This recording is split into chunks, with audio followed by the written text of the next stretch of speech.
नमस्कार साथियों, स्वागत है एक बार फिर आपका हमारे इस YouTube चैनल में। पिछले वीडियो में हमने प्रश्नावली 2.3 के प्रश्न क्रमांक 3 से ही संबंधित उदाहरण नंबर 9 को हल किया था और आज के इस वीडियो में प्रश्नावली 2.3 के प्रश्न क्रमांक 3 को हम हल करने वाले हैं। लेकिन उससे पहले यदि आपने इस चैनल को सब्सक्राइब नहीं किया है, नीचे जो सब्सक्राइब लिखा आ रहा है यदि वो लाल रंग का है तो उस पर एक बार क्लिक कर चैनल को ज़रूर सब्सक्राइब कर लीजिए। तो हम आइए शुरू करते हैं प्रश्नावली 2.3 का प्रश्न क्रमांक 3 3x4 + 6x³ - 2x² - 10x - 5 के सभी शून्य ज्ञात कीजिए। सभी शून्य ज्ञात करने का मतलब है क्योंकि इस बहुपद की अधिकतम घात हमारे पास में 4 हैं, इसलिए हमको इसके अधिकतम 4 शून्यक प्राप्त होंगे। जबकि साथ में दिया है कि इसके 2 शून्यक जो हैं वो √5/3 हैं और -√5/3 हैं। तो 2 शून्यक हमें दिए हुए हैं और बाकी के शेष 2 शून्यक हमको ज्ञात करने हैं। तो यहाँ पर हमने लिख दिया है कि जो दिया गया बहुपद है हमें यह है 3x4 + 6x³ - 2x² - 10x - 5 और इसके जो 2 शून्यक हैं √5/3 हैं और -√5/3 हैं। तो हमने पिछले वीडियो में देखा था √5/3 इस बहुपद का एक शून्यक है, यानी कि यदि हम इसमें चर की जगह यानी कि x की जगह जो है √5/3 रखते हैं तो बहुपद का मान हमें 0 प्राप्त होगा। यहाँ हम यूँ कह सकते हैं कि x - √5/3 = 0। इसका मतलब ये होता है कि x - √5/3 जो है इस बहुपद का क्या होगा, एक गुणनखंड हमें प्राप्त होगा। इसी प्रकार से यदि हम x का मान -√5/3 अगर इसमें रखते हैं तो भी हमें इस बहुपद का मान 0 प्राप्त हो जाता है। इसको हम इधर लेकर के आएंगे तो हमें मिलेगा x + √5/3 बराबर किसके होगा, 0 के होगा। इसका मान 0 के बराबर प्राप्त हो रहा है, यानी कि हम यहाँ पर भी कह सकते हैं कि ये जो है इसका एक गुणनखंड होगा। कहने का अर्थ ये है कि ये जो बहुपद px है इसको हम जो है चूँकि हमारे पास में 4 शून्यक प्राप्त होने वाले हैं, तो पहला जो शून्यक है हमको x - √5/3 वाले गुणनखंड से प्राप्त हो रहा है। दूसरा शून्यक x + √5/3 वाले गुणनखंड से प्राप्त हो रहा है। तो 2 शून्यक तो यह हमें प्राप्त हो चुके हैं और हमें क्या चाहिए, यहाँ पर 2 शून्यक के मान और चाहिए, अर्थात हम इसके बाकी के जो 2 शून्यक हैं वो प्राप्त करना चाह रहे हैं। इस बहुपद का मान हमें प्राप्त नहीं है, इस बहुपद का मान हमें ज्ञात करना है। तो यहाँ पर अगर हम इसका गुणा करवा देते हैं इन दोनों गुणनखंडों का, तो a + b a - b वाली सरल समीकरण में प्राप्त होगा x⁻2 - √5/3 पूरे की घात जो है हमें कितनी मिलेगी। यहाँ पर हम कोष्टक जो है वो बड़ा कोष्टक लगाते हैं और ये जो बहुपद हमें प्राप्त नहीं है, जो हमें ज्ञात नहीं है, वो बहुपद का मान हमको ज्ञात करना है कि ये कौन सा बहुपद है। ये हमारे लिए अभी जो है कैसा बना हुआ है, अज्ञात बना हुआ है। यहाँ इसको हम थोड़ा सा और हल कर लेते हैं तो हमको जो गुणनखंड शुद्ध रूप में प्राप्त होगा x² और वर्ग और रूट है, इसका मतलब ये कि दोनों एक दूसरे के दुश्मन, ये दोनों एक दूसरे को जो है क्या कर देंगे, ख़त्म कर देंगे। तो हमें प्राप्त होगा x² - 5 और जो अज्ञात गुणनखंड है वो। साथ ही हमें क्या मिलेगा, यदि हम इसका लघुत्तम ले लेते हैं तो अपने को मिलेगा यहाँ पर 3x² - 5/3, ये पहला गुणनखंड हुआ। और दूसरा गुणनखंड का मान हमें अभी तक प्राप्त नहीं हुआ है, वो हमको प्राप्त होगा। कैसे प्राप्त होगा अभी हम देखते हैं। तो हम इस 1/3 को आगे लिख देते हैं। 1/3 गुना हमें प्राप्त हो गया 3x² - 5 और इसकी जगह हम 2 घात वाला गुणनखंड प्राप्त करने वाले हैं। अब 2 घात वाला क्यों प्राप्त होगा, क्योंकि यहाँ पर हमें x की घात कितनी है, 2 है और हम इसको किससे भाग लगाने वाले हैं, x की घात 4 को x की घात 2 वाले किसी बहुपद से जब हम भाग लगाएंगे तो हमें x की घात 2 वाला बहुपद मिलेगा।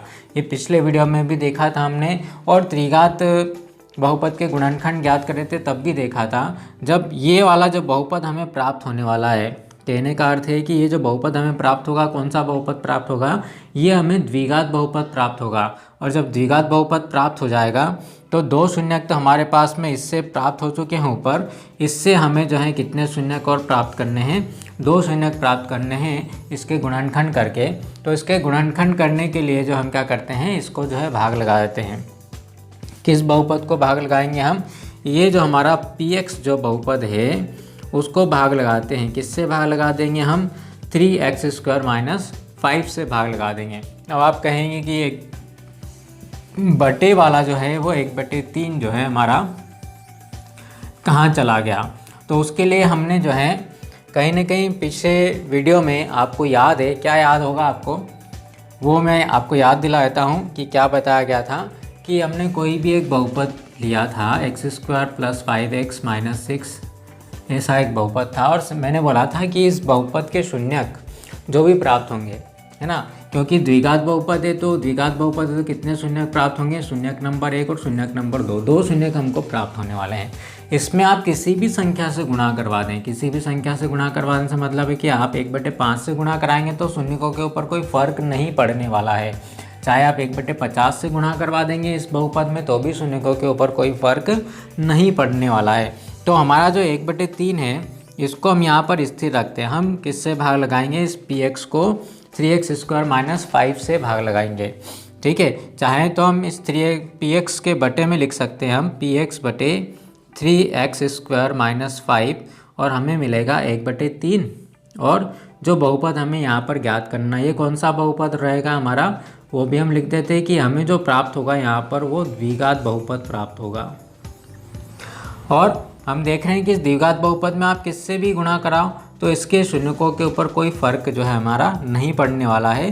अर्थात यदि हम इस px को 3x² - 5 से भाग लगा देंगे तो हमें एक द्विघात बहुपद प्राप्त होगा। और द्विघात बहुपद से चूँकि 2 शून्यक हमारे पास में, तो हमको जो है कितने शून्यक और ज्ञात करने हैं, शेष 2 शून्यक हम आसानी से ज्ञात कर सकते हैं। तो चलिए हम इस px को जो है किससे भाग लगा देते हैं, 3x² - 5 से यहाँ पर हम भाग लगाते हैं। तो हमारा जो बहुपद है वो है 3x4 + 6x³ - 2x² - 10x - 5। इसे हमें भाग लगाना है, किससे लगाना है, 3x² - 5 से भाग लगाना है। 3x² - 5 से भाग लगाना है तो क्या करते हैं हम, सबसे पहले भाग लगाने के लिए इसकी घात कितनी है, x की घात 4 है और इसकी अधिकतम घात कितनी है, 2 है। यहाँ पे पहला पद भी लिखें आप तो लिख सकते हैं 3x² तो 3 से 3 कैंसिल हो जाएगा, यहाँ पर आपको मिलेगा x²। मतलब हमारा जो भागफल है उसका पहला पद कितना प्राप्त होगा, x² प्राप्त होगा। इस x² से किसके अंदर गुणा करवाना पड़ेगा अपने को, 3x² - 5 में गुणा करवाना पड़ेगा। 3x² - 5 में गुणा करवाएंगे तो हमको मिलेगा 3x4 - 5x²। अब x² वाले पद के नीचे x² वाला पद हमको लिखना पड़ेगा, तो यहाँ पर हम लिखेंगे -5x²। यहाँ पर घटाने के लिए चिन्ह परिवर्तित कर देते हैं हम, ये हमारा घट जाएगा।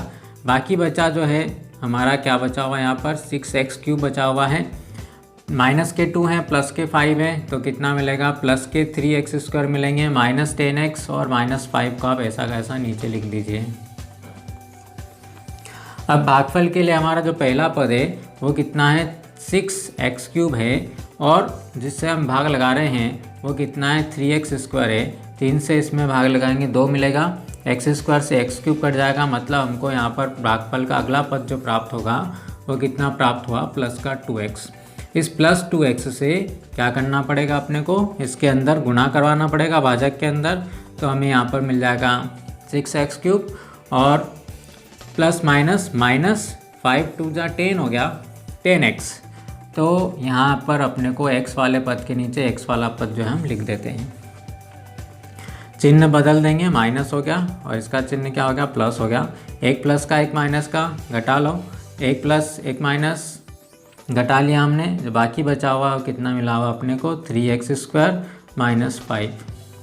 अब 3x² इसका पहला पद है और इसका पहला पद भी 3x² से 3x² में भाग लगाएंगे 1 मिलेगा, मतलब भागफल का अगला पद हमको मिल गया 1 से गुना करवाएंगे 3x² - 5 के अंदर, तो हमें ये मिलने वाला है 3x² - 5। यहाँ पर हमारा चिन्ह हो गया माइनस, ये चिन्ह हो गया प्लस, दोनों कैंसिल हुए, शेषफल कितना मिला 0 मिला, शेषफल 0 मिल गया। इसका मतलब जो हमको जो ये भागफल प्राप्त हो रहा है, ये अगर हम जो है विभाजन एल्गोरिथम में मान अगर हम रखते हैं तो अपने को जो है प्राप्त होगा यहाँ पर द्विघात बहुपद।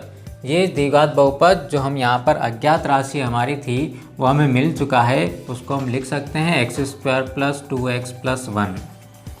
तो अब हमको क्या करना है, अब हमें ये करना है कि इस x² + 2x + 1 के बाकी के दो गुणनखंड अगर अपने को मिल जाते हैं तो हम इसकी मदद से शेष दो शून्यक जो हैं हम ज्ञात कर सकते हैं।